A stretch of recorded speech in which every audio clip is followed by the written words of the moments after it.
नमस्ते, मेरा नाम शुभम है और आप मुझे ब्रेन ऑफ बिहार पे देख रहे हैं। संडे का अपडेट देने हम आए हैं। 4-5 केस रिलेटेड जो सहारा इंडिया से है उसका अपडेट हम इस वीडियो में बताएंगे। सहारा से भी मुख्य विवाद सबको पता है कि चला गया है 3, 4, 5 और सितंबर को सुनवाई होगा। बीच में कोई सुनवाई होने की नई उम्मीद अभी तक नहीं है। अब बोला जा रहा है विश्व भारती जो संस्थान है उसके द्वारा जो रिट लगाई गई है उसको बीच में मेंशनिंग कराने की बात आ रही है।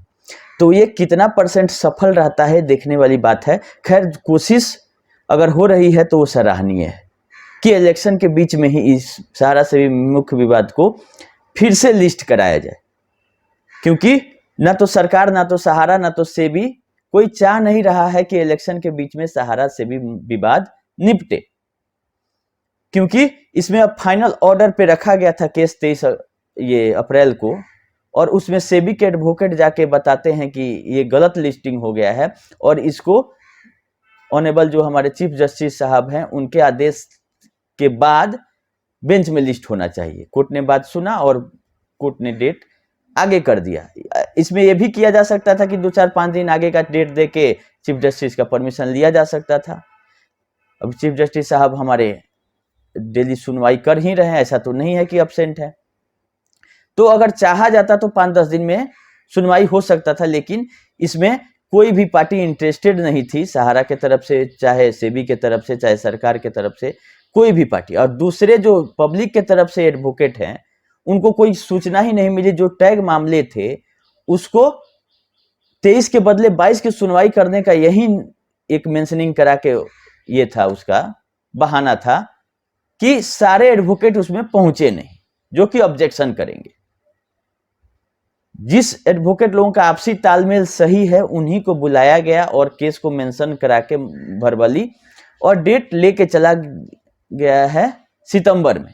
खैर, डेट टला है, हटा नहीं है, केस डिस्पोज ऑफ नहीं हुआ है, होगा भी नहीं। अब 2-3-4 महीना में कुछ बिगड़ता नहीं है, ठीक है। इतना दिन से लोग इंतजार कर रहे हैं तो और करेंगे ही, और कोई रास्ता नहीं है।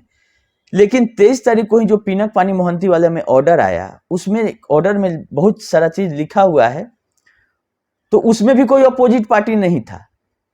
जो आईए लगाया गया सरकार के द्वारा सीआरसीएस के तरफ से, उसमें अपना ग्रीवांसेस रखा गया कि ये प्रॉब्लम है, 9 महीना में नहीं हो पाया हम लोगों से भुगतान, क्योंकि ये लेंदी प्रोसेस है वेरिफिकेशन का, और वेरिफिकेशन संभव तभी होगा कि जब सहारा अपना फॉर्म अपलोड करेगी। बहुत लोग बोल रहे हैं कि डाटा नहीं दी है, सहारा डाटा नहीं दी है। तो डाटा तो दिया गया है, ऐसा नहीं हो सकता कि डाटा नहीं। डाटा वहीं दिया गया है सॉफ्ट कॉपी में कि इतना अकाउंट होल्डर है, ये उनका अकाउंट नंबर है, ये उनका जमा राशि है, सॉफ्ट कॉपी में।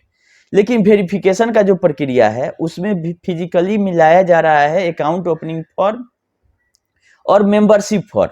ये चीज आप लोग टेक्निकली समझिए कि अगर जो हम लोग अप्लाई कर रहे हैं अपना आधार से लगा के और क्लेम कर रहे हैं, तो हमारा आधार और अकाउंट ओपनिंग फॉर्म और मेंबरशिप फॉर्म जो हमने सहारा में दिया है वो दोनों मैच करेगा तभी आगे प्रक्रिया बढ़ेगी।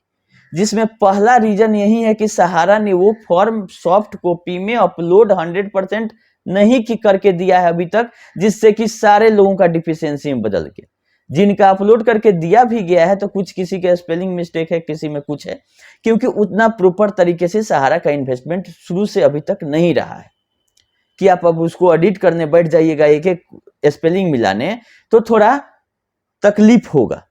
लेकिन इसके अलावा दूसरा रास्ता भी अभी नहीं नजर आ रहा है, और हमको नहीं लगता है कि इसके अलावा दूसरा रास्ता से भुगतान हो पाएगा। लोग ब्रांच की बातें कर रहे हैं, तो ब्रांच से भुगतान नहीं हुआ है आज तक, ब्रांच से अभी तक कन्वर्जन ही हुआ है।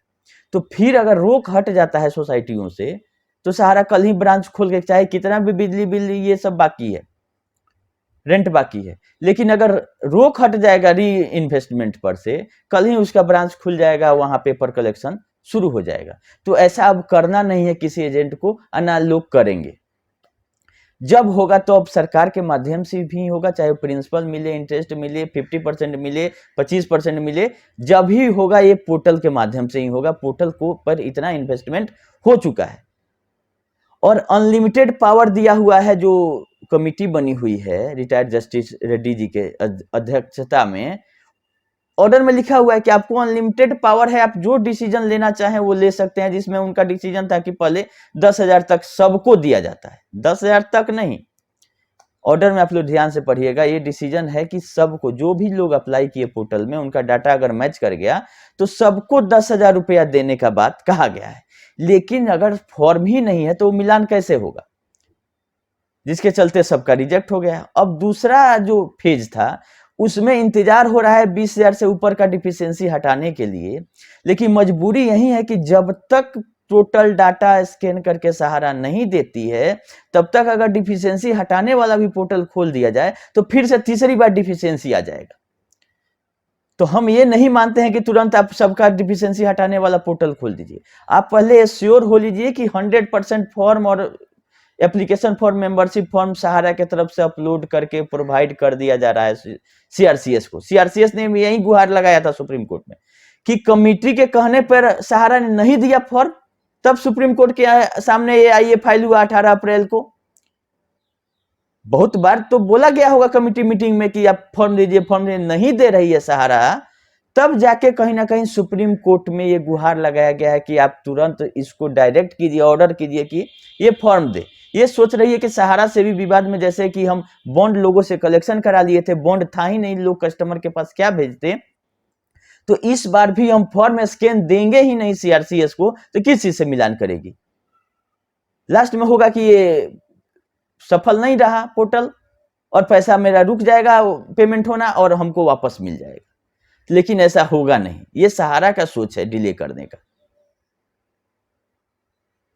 उस समय भी तो यही सोची थी सीआरसीएस सहारा से भी विवाद में कि बॉन्ड हम कलेक्ट करा लेते हैं और पैसा मेरा सारा वापस हो जाएगा। तो बॉन्ड तो ये कलेक्ट कराई, लेकिन पैसा वापस हुआ नहीं।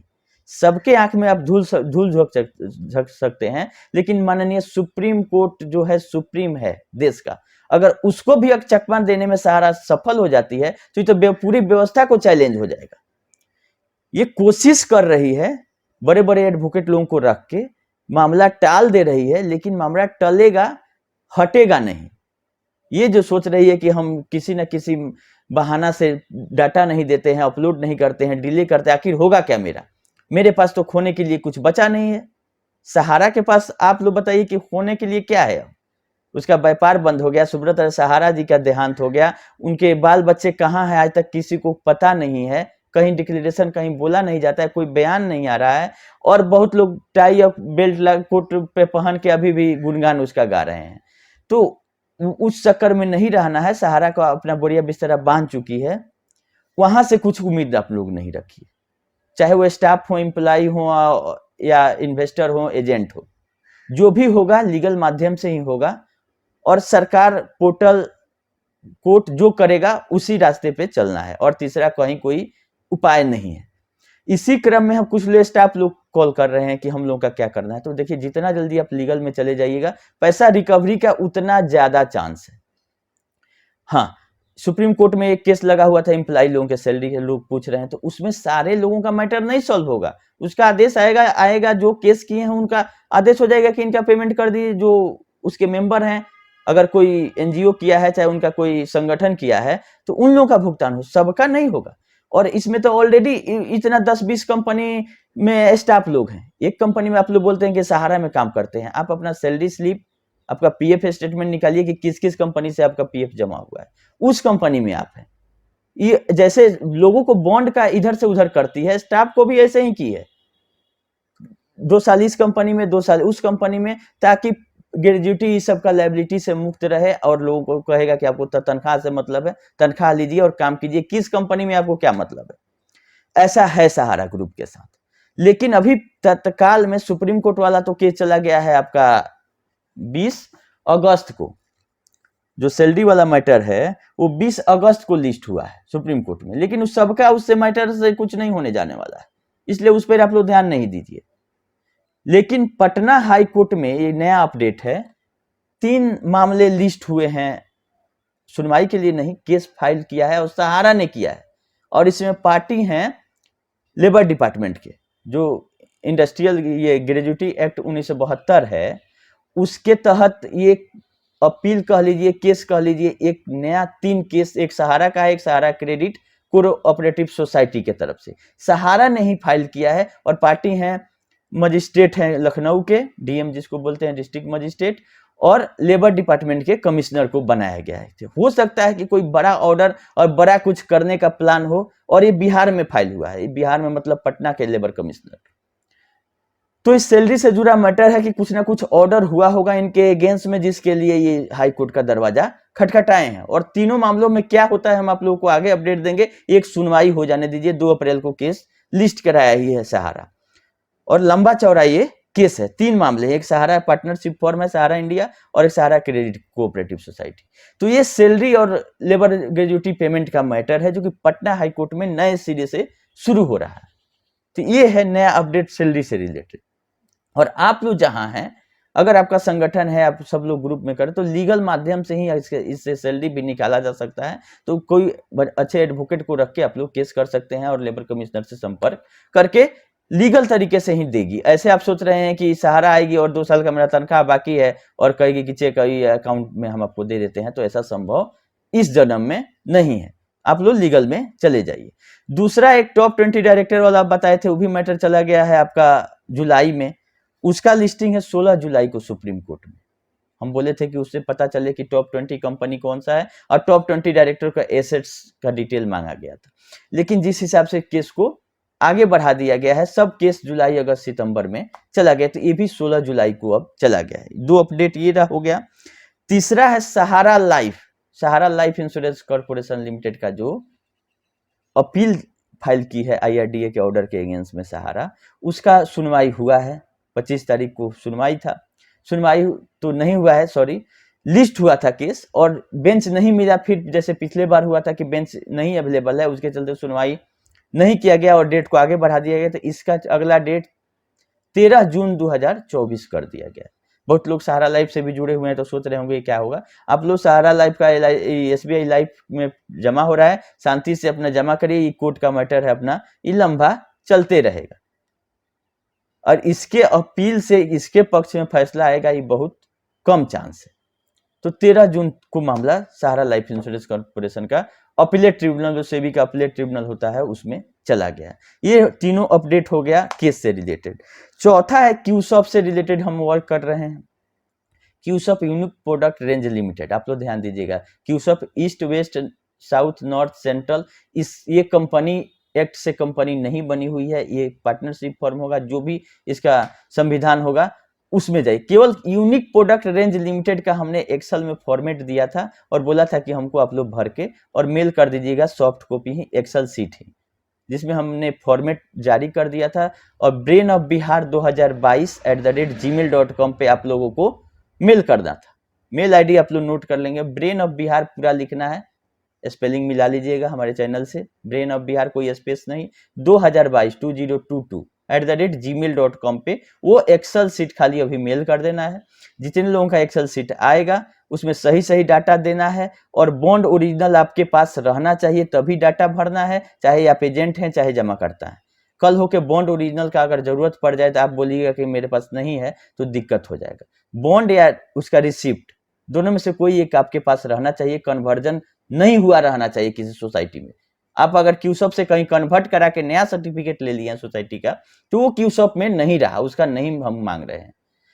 और 30-40 लोग हमको भेजे हैं, लमसम 2-3 करोड़ का क्लेम हो जा रहा है। ये 6 तारीख को, जो 6 मई को लिस्ट हो रहा है, इसमें कुछ ना कुछ ऑर्डर आने की उम्मीद है क्यूसॉप का, जो आपका एनसीएलटी में अपील फाइल की है। अगर लिक्विडेशन हो जाता है उसी अपील से, उसी की ऑर्डर से एनसीएलटी के, तो हम लोग को कुछ नहीं करना होगा, आगे इसमें बढ़ेंगे। और विशेष बात क्यूसॉप के लिए हम जल्द ही एक जूम मीटिंग करेंगे, सबका डाटा मिला रहे हैं, मिला लेंगे 30 तारीख तक जूम मीटिंग करके सब इसको बता देंगे किसका आ गया किसका बाकी है। घबराने की कोई बात नहीं है, सब सिस्टमेटिक हम करेंगे। इसमें आप लोग ये नहीं बोलिएगा कि मेरा छूट गया, ये हो गया, कहीं अभी क्लेम नहीं हो रहा है। एक इन्फॉर्मेशन हम आप लोगों से मांगे हैं, वो इन्फॉर्मेशन हम कोशिश कर रहे हैं कि 6 तारीख वाले ऑर्डर में, कम से कम 6 तारीख वाले सुनवाई में एनसीएलटी में पहुंचे। चाहे वो किस माध्यम से पहुंचेगा वो मेरी जिम्मेवारी, कि हम लोग भी हैं। अगर सिग्मा चेन का पेमेंट करके मामला सेटल हो जाता है, तो वहां भी हम लोग का क्लेम रहे कि हम लोग भी लेनदार हैं क्यूसॉप में, इसका कंपनी क्या कर रही है। हालांकि अभी तक तो फायदा ही उठा रही है एनसीएलटी ऑर्डर का, हर एक जगह ये लगा दे रही है कि मामला कॉर्पोरेट इंसॉल्वेंसी में चली गई ताकि हमको पैसा नहीं देना पड़े, जबकि सच्चाई ये है कि ये स्टे इसको मिला हुआ है एनसीएलटी के ऑर्डर के अगेंस्ट में, जिसका ऑर्डर भी हम ग्रुप में डाल दिए थे कि कहीं अगर क्यूसॉप का मामला हो और ये बोले कि मेरा एनसीएलटी में मैटर है, तो एनसीएलटी के ऑर्डर के अगेंस्ट में ये अपील फाइल की हुई है और अपील में रोक दिया गया है एनसीएलटी के प्रोसेस को कि जब तक अपील फाइनल नहीं हो जाता है आगे कुछ लिक्विडेशन के वाला केस में नहीं होगा, जिसका अब 6 मई को क्या आदेश आता है देखने वाली बात है। ये रहा पोर्टल से अपडेट, ये सहारा का केस से रिलेटेड। अब पोर्टल पे हमने देखा कि एक चीज आप लोग देखिएगा, तीसरा फेज का जो आप लोग इंतजार कर रहे हैं उसमें बोला गया है कि इसके बाद 20,000 कोई लिमिटेशन पैसा का नहीं रहने वाला है। जो दिखाया जा रहा है ऑल डिपोजिटर जो होंगे उनका डिफिशियंसी हटाने का दिया जा सकता है टोटल, चाहे वो आपका 5 लाख हो चाहे 10 लाख। अब डिफिशियंसी हटाने के लिए क्या क्या चाहिए पेपर आप लोग रेडी करके रखें। अब आईटीआर मांगा जा रहा है, उसका मांगा जा रहा है, वो क्या करेगी इसका अभी कमेटी डिसाइड करेगी जेडी साहब के। और उसमें कोर्ट में यही बोल दिया कि कोई आपका ग्रीवांसेस है, क्योंकि इन्वेस्टर भी 1-2 लोग वहां अपीयर हुए हैं अपना अपना ग्रीवांसेस लेके कि मेरा 5 लाख है, मेरा 10 लाख है, ये प्रॉब्लम है। तो मामला को सुन के रिजेक्ट नहीं किया गया, डिस्पोज ऑफ कर दिया, मतलब समाप्त कर दिया जाए कि आपका मामला सुना गया ठीक है, लेकिन आप कमिटी से संपर्क कीजिए। ऐसा होता है कि आप कुछ फाइल करते हैं और उसको टोटली रिजेक्ट कर दिया कि मतलब आपका गलत है, तो गलत नहीं बोला गया, डिस्पोज ऑफ मतलब उसको खत्म कर दिया गया कि आप सीधे कमिटी से मिलिए, जो भी आपका ग्रीवांसेस है आपका कमिटी सुनेगी। लेकिन कमिटी का नाम पता एड्रेस अभी तक किसी को नहीं पता चला है कि कैसे संपर्क करें, कैसे अपना वहां पे परेशानी बताए। खैर उम्मीद यही करते हैं कि पोर्टल पे पोर्टल पे जो है सहारा के तरफ से फॉर्म अपलोड कर दिया जाएगा ताकि वेरीफाई करके आगे का भुगतान लोगों का, हम लोगों को पैसा से मतलब है, पैसा जिस हिसाब से मिले। एक डिजिटल रूप में डाटा चला गया है सरकार के पास, सुप्रीम कोर्ट को के संज्ञान में भी आ गया कि 84,750 करोड़ का क्लेम आ गया। सुप्रीम कोर्ट ने ऑर्डर में 5वां नंबर पॉइंट कहिएगा लिखा है कि जो आपको तरीका अपनाना पड़े जल्द से जल्द पेमेंट करने का, आप उसके लिए स्वतंत्र है। मतलब अनलिमिटेड पावर दे दिया गया है जो कमिटी बनी है रेड्डी साहब की अध्यक्षता में। चाहे आपको कोई स्टाफ बढ़ाना पड़े, सिस्टम बढ़ाना पड़े, सहारा के तरफ से कुछ करना पड़े, तो जो भी है सबके लिए उनको बोल दिया गया है कि इंडिपेंडेंट है, आप उसके लिए स्वतंत्र है, कमिटी को पावर दिया जाता है ताकि लोगों का पैसा जल्द से जल्द तेजी लगे कीजिए भुगतान। ये 5वां नंबर पॉइंट जो ऑर्डर है 23 तारीख वाला उसमें लिखा गया। खैर इस पे कितना अमल होता है देखने वाली बात है। अभी तक तो लोगों को निराशा ही हाथ लगी है, लेकिन उम्मीद यही करेंगे कि ठीक है, डेट टला है, हटा नहीं है और 2-3 महीना में कुछ जाता नहीं है, तब तक पोर्टल पे और प्रक्रिया तो यही रहने वाली है। चाहे सारा से भी मुख्य विवाद भी अगर खत्म हो जाएगा तो पैसा इसी माध्यम से आना है। तो इसीलिए सब लोग जो बच गए हैं, पोर्टल पे कोई लास्ट डेट नहीं है, अप्लाई कर दीजिए। डिफिशियंसी हटाने के लिए आप लोग रेडी रहिए।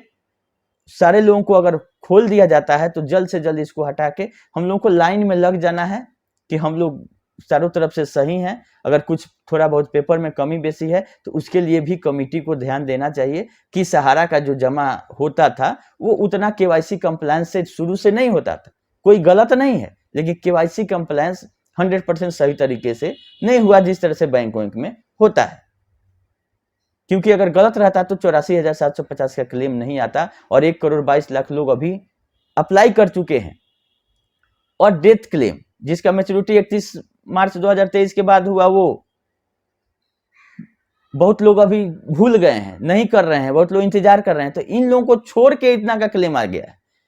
और हमको जो डर था कि 86,000 करोड़ टप जाएगा, लेकिन इसको वहीं पे रोक दिया गया है 84-85,000 करोड़ पे कि ये टपे नहीं तो जो एफिडेविट दिल्ली हाई कोर्ट में दिया गया था वो गलत हो जाएगा। क्योंकि इसमें जो ज्वाइनिंग पॉइंट था वो जोड़ के लोग अप्लाई कर रहे हैं। और क्या सुप्रीम जो हाई कोर्ट में डाटा दिया गया था ज्वाइनिंग पॉइंट के साथ दिया गया था, ज्वाइनिंग पॉइंट को लायबिलिटी मानी थी सहारा? ये सोचने वाली बात। लेकिन ये सब बात तो हम लोग को पता नहीं रहा। हम लोग अनुमान और अपना दिमाग लगा के बताते हैं कि ये चीज हो सकता है जैसा हम लोगों को लगता है। खैर अपडेट तो हम करते रहेंगे, वीडियो लंबा हो रहा है, अब यहीं पे इसको समाप्त करेंगे। गर्मी बहुत ज्यादा है, आप लोग बच के रहिए, लू चल रहा है, और जैसा अपडेट रहेगा फिर हम करते रहेंगे। अभी के लिए इतना ही, धन्यवाद।